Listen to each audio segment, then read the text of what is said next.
Deep Dive with David Stendhal, where we trade without ego, no emotion, no greed, and no opinion.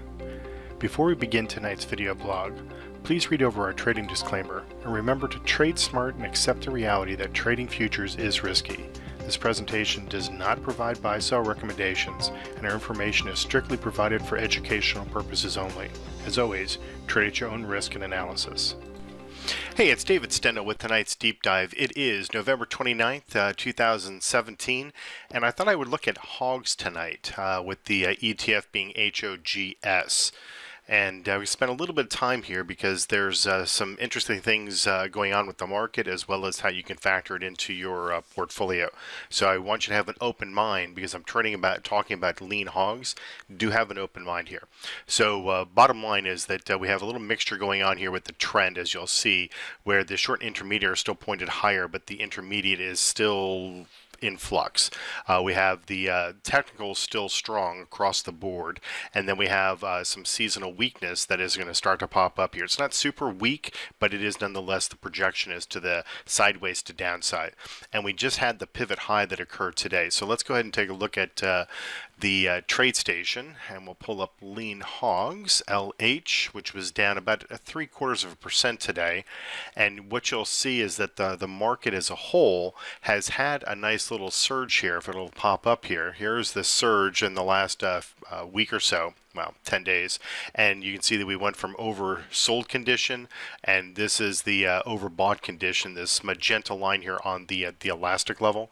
Let me just pull this over a little bit, and you can see from our value chart indicator that it's modestly overbought. It's hard to see here, but you can see like little red blips here, over here as well.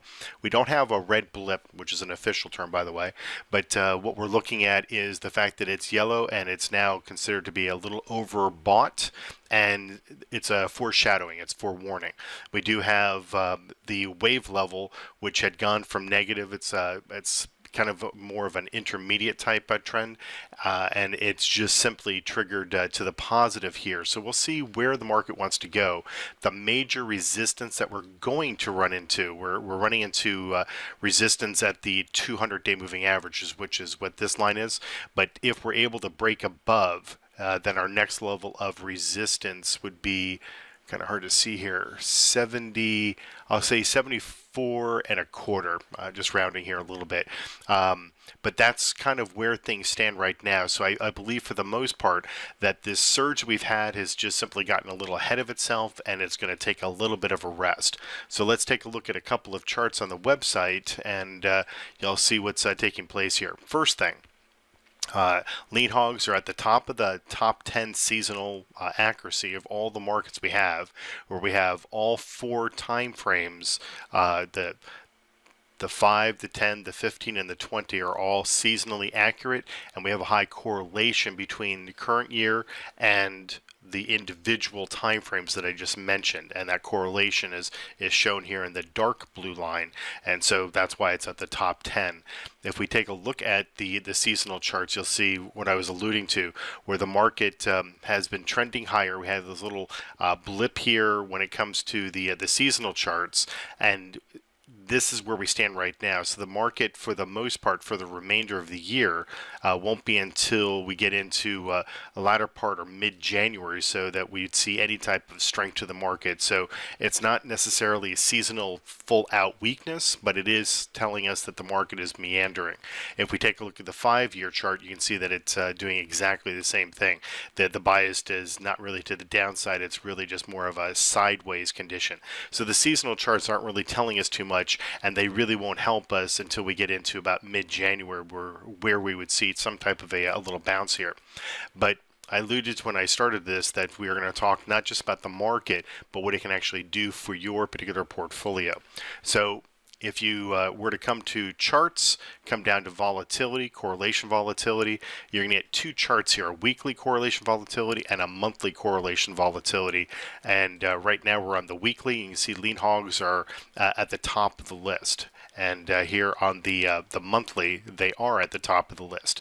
And what this represents is the volatility in the rolling correlation between the market, in this case lean hogs, and all of the other markets that we track. And we have 40 markets, so it's a large swath of a wide variety of different types of markets. And when you compare the individual market, lean hogs, against all those markets, the volatility in the correlation is low. That's the reason that they're at the top of the list. They have low volatility, while other markets have higher volatility. So let's take a look at what this really represents. I'm going to show this because some of you trade the S&P 500. You probably look down your nose at trading lean hogs, but the reality is that it has a great correlation, a nice stable correlation with that of the S&P 500. So what you would do is you come to the charts, you come down to, in this case, either weekly or monthly, and we're on the monthlies, and you'd come to the S&P 500. And I'm showing this because if you come down to this first section here, we have a sample chart, current breakdown, and stability. It's the volatility. You see that the volatility low, hence the reason that it's good. The ones that are high in this bar have high volatility, which are bad. And lean hogs, LH, is a market that has good stable volatility when it comes to the correlation. And so if we scroll down to the end here, we come up with here's cattle and hogs. So you can see that we're on hogs. Here is the 0 mark where my line is, where my cursor is, and you can see that we either go a little bit above at plus 0.20, and sometimes we go down to minus 30. And you're not really looking at something that deviates that much from the 0 mark, a little bit above, a little bit below, but it's not like it's highly correlated. It's got a near 0 correlation.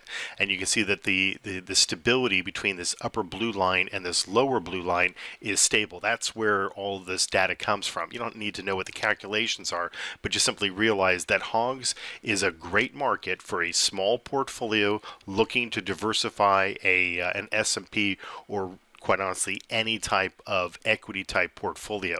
And it's a good market to trade. I'm just going to show this to you right now. When it comes to where the systems are, you can see, at least in the meat sector, that we've got a nice open position of $8,400 in cattle with 6 open long positions. You can see that the 6 here represents how many systems are active, and you can see that we only have one lone system here that's trading on the hog side, but it's up $1,800 based upon that surge that we've been seeing, that I've been talking about. So currently we are long. And I believe that the systems will slowly make some type of reaction here, given the fact that the seasonals and the consistency to that pivot high that I was alluding to before is telling us that the market's probably going to take a little bit of a breather. So we have a profit right now, and we'll see if we can't actually liquidate the position. The last thing I'm going to show you here is if you come down to grades on the right-hand side, where we grade all of the different markets. We come down to meats. You can see that in this case, both lean hogs and cattle have a very good high rating relative to all of the other markets. So it's a really good market as far as systematic trading across a lot of different trading styles, which is what this grading system is all about. All the different time frames, all of the different trading styles. It's a good market to trade because of that stability.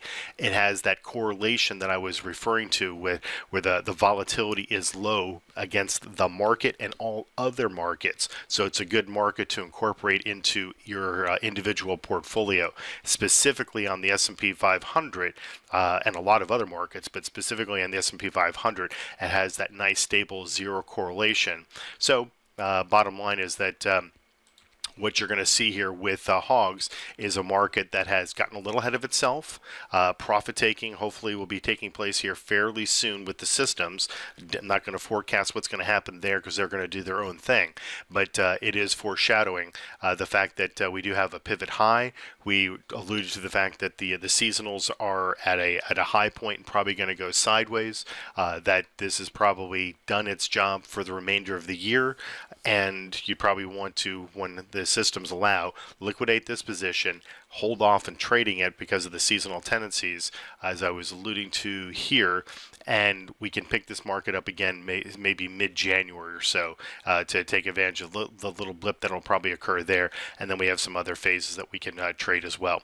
But for right now, tail end of hogs and looking to take some profits, and hopefully it's a market that you might want to incorporate into your portfolio given all the things I just talked about when it comes to the correlation and the volatility associated with it. So thanks for watching, and we'll take a look at another market tomorrow. Thanks. Bye-bye.